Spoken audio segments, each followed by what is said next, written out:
మాజీ ఎమ్మెల్యే మాట్లాడుతూ ఉన్నాడు, ఎక్కడ పెట్టారో చూపించమని. మేము 118 కోట్లు ఎక్కడ ఖర్చు పెట్టామనేది క్లియర్గా ఒక చార్ట్ వేసి చూపించాం.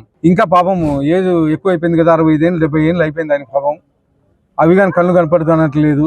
ఎందుకంటే ఆయన గతంలో నేను అండర్ గ్రౌండ్ డ్రైనేజ్ తేకపోయినా కానీ, లేకపోతే డంపింగ్ యార్డ్ షిఫ్ట్ చేయలేకపోయినా కానీ పోటీ చేయనని చెప్పేసి మాట ఇచ్చాడు. కానీ అవి రెండు చేయకపోగా మళ్ళా అధికార కాంక్షతో, అంటే నేను ఎమ్మెల్యే కావాలనే కాంక్షతో మళ్ళీ పోటీ చేశాడు. కేవలం నీ ఎక్స్పీరియన్స్ ఉన్న నేను, అంటే నీకు 40-45 ఏళ్ళ అనుభవం ఉంది, నీ మీద దాదాపు 23,000 ఓట్లతో నేను గెలిచాను. అది ఆ బాధ తట్టుకోలేక ఈరోజు నువ్వు కామెంట్లు చేస్తున్నావు, ఏం చేయలేదు, అది చేయలేదు, ఇది చేయలేదు అని చెప్పేసి. ప్రభుత్వాలు మారుతుంటాయి, వస్తుంటాయి.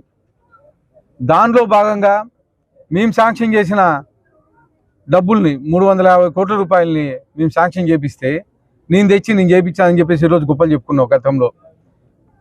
ఇప్పుడు కొన్ని ఒక 4-5 కోట్లు గత ప్రభుత్వంలో వైఎస్ జగన్మోహన్ రెడ్డి ప్రభుత్వంలో కొన్ని శాంక్షన్ అయినాయి, కానీ డబ్బులు లేవు. మా ప్రభుత్వం వచ్చిన తర్వాత డబ్బులు ఇప్పించాం. మేము డబ్బులు ఇప్పించడమే కాకుండా శాంక్షన్ తీసుకొచ్చి ఈరోజు డెవలప్మెంట్ చేసాం. దాదాపు రుద్రంపేట పంచాయతీలో ఉండే రోడ్డు దాదాపు 10 ఏళ్ళ నుంచి నీ గవర్నమెంట్లో ఎన్నో యాక్సిడెంట్, దాదాపు 100కు పైగా యాక్సిడెంట్లు అయినాయి. ఆ రోజు నీకు కనపడలేదా రుద్రంపేట పంచాయతీలో రోడ్డు వేయాలని? అలాగే 80 ఫీట్ రోడ్డు దాదాపు గత 5 ఏళ్ళలో ఎక్కడే కానీ చిన్న కంకర మట్టి కానీ తొలగించాల నువ్వు. ఆ రోజు కనపడలేదు నీకు. ఈరోజు నువ్వు పెద్ద మనిషి మాత్రం మాట్లాడుతున్నావు ఏం చేయలేదని. 118 కోట్లు ఎక్కడెక్కడ ఖర్చు పెట్టాను డీటెయిల్డ్గా ఇచ్చాను, వెళ్ళి చెక్ చేసుకో. కనీసం మాట్లాడేటప్పుడు వెనక ముందు మా ఏజ్, కనీసం నీ ఏజ్ దగ్గర 60-70 ఏళ్ళు ఉంటుంది. చూసుకొని మాట్లాడాలా.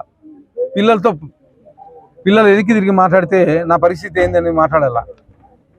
అనంతపూర్లో 118 కోట్లతో దాదాపు జనరల్ ఫండ్ అయితే ఏమి, డంపింగ్ యార్డ్కి అయితే ఇవన్నీ తీసుకొచ్చి ఈరోజు మేము చేస్తున్నాం. అది చేసే చూడలేక నువ్వు బాధతో మాట్లాడుతున్నావు. రీకాల్ అని చెప్పేసి ప్రజల్లోకి వస్తే ప్రజలు తిప్పి కొడతారు. ప్రజలు రెడీగా ఉన్నారు చెప్పులు తీసుకొని. గత 5 ఏళ్ళలో ఏం చేశారనేది తెలుసు. దానికనే 11 సీట్లే ఇచ్చారు.